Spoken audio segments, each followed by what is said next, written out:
ચૈતરભાઈનો લગ્ન જીવન સંસાર કેવી રીતે વિકસ્યો? મારે 2011માં જે મોટા વાઇફ છે શકુંતલાજી, એમની સાથે મેરેજ થયા. ત્યારબાદ અમારા જ ગામના જે વર્ષા છે એમની સાથે મારે લગ્ન પહેલાંથી જ અમારા સંબંધો હતા ગામમાં, ને શકુંતલા સાથે અમારે કોલેજમાં અફેર હતા. એટલે થોડું કન્ફ્યુઝ હતું કે મેરેજ કોની સાથે કરવા. પછી શકુંતલા સાથે મારા મેરેજ થયા અને એમને પણ કીધું કે આવું આવું ગામમાં છે. એટલે થોડું વર્ષાને પણ કીધું કે તમે પણ તમારી ઈચ્છા મુજબ જ્યાં પણ તમને કોઈ સારું પાત્ર મળે તો તમે લગ્ન કરી લો.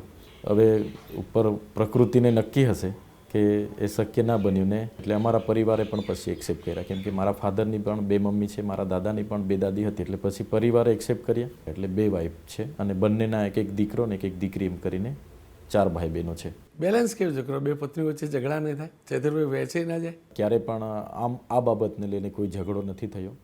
સારી રીતે રહીએ છીએ, એક જ ઘરમાં રહીએ છીએ, બીજા 2 ઘર નથી. બંને જણ એ લોકો એક જ ઘરમાં રહે છે અને બંનેના બાળકોને પોતાના બાળકો સમજીને જે લોકો ઉછેર કરે છે અને ઘરની જવાબદારી પણ સંભાળે છે, ખેતીની જવાબદારી સંભાળે છે અને સામાજિક રીતે હમણાં તો હાલના તબક્કે તો મારે ત્યાં પ્રતિબંધ છે, એટલે બધું ડેડિયાપાડા એ લોકો સંભાળે છે. પ્રેમ વધુ કોને કરો, જે પ્રેમિકા અને પત્ની બને એમને કે સામાજિક રીતે પત્ની બને એમને? બંને લવ મેરેજ જ મેં કર્યા છે, એટલે બંનેને સરખો જ પ્રેમ કરું છું.